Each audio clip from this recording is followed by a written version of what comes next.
শেখ হাসিনা রাজনীতি থেকে অবসর নেওয়ার কথা ভাবছেন। পার্টিতে এমনিতেই তার মেয়াদ শেষ, বয়সও হয়েছে। বছরের শুরুতে আল জাজিরাকে দেয়া সাক্ষাৎকারে এমনটাই জানিয়েছিলেন সজীব ওয়াজেদ জয়। তবে ৬ মাস না পেরোতেই নিজের সিদ্ধান্ত বদলালেন শেখ হাসিনা, যেখানে তিনি জানান ক্ষমতাচ্যুত হবার পর রাজনীতি থেকে অবসরের পরিকল্পনা নিয়েছিলেন তিনি। তবে এখন সেই ভাবনা খারিজ। দেশের বর্তমান পরিস্থিতিতে জনগণের পাশে থাকার সিদ্ধান্ত নিয়েছেন আওয়ামী লীগের সভানেত্রী। সম্প্রতি পশ্চিমবঙ্গের সংবাদ মাধ্যম এই সময়কে দীর্ঘ সাক্ষাৎকার দেন বাংলাদেশের ক্ষমতাচ্যুত সাবেক প্রধানমন্ত্রী, যেখানে উঠে এসেছে গণভবন ছেড়ে যাওয়া, পদত্যাগ থেকে বর্তমান সরকারের মূল্যায়ন এবং নিজের ও দলের ভবিষ্যৎ পরিকল্পনা নিয়ে বেশ কিছু তথ্য।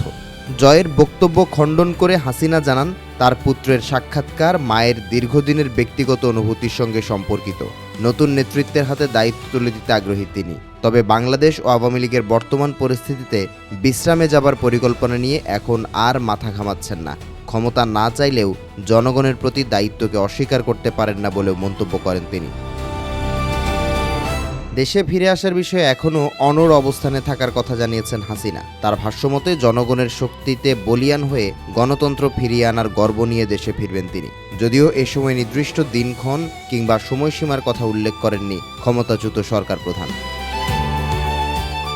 আপাতত নেতৃত্বে বড়সড় বদলের সম্ভাবনা নেই ইঙ্গিত দিয়ে হাসিনা বলেন, দেশে গণতান্ত্রিক পরিবেশ ফিরিয়ে এনে নতুন কাউন্সিলের মাধ্যমে দলকে সুসংগঠিত করা হবে। নতুন প্রজন্মের মেধাবী, দেশপ্রেমিক ও মুক্তিযুদ্ধের চেতনায় বিশ্বাসী তরুণদের নেতৃত্বে নিয়ে আসা হবে।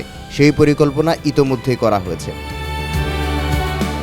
লিখিত সাক্ষাৎকারটি বিশ্লেষণ করলে দেখা যায় আওয়ামী লীগের ক্ষমতায় প্রত্যাবর্তন ছাড়া দেশে ফিরবেন না হাসিনা।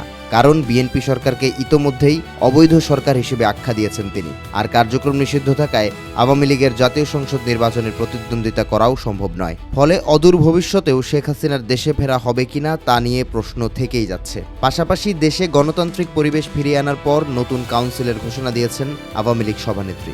এতে করে আমৃত্যু দলটির প্রধানের পদ ধরে রাখার প্রচ্ছন্ন ইঙ্গিতও দিয়েছেন তিনি।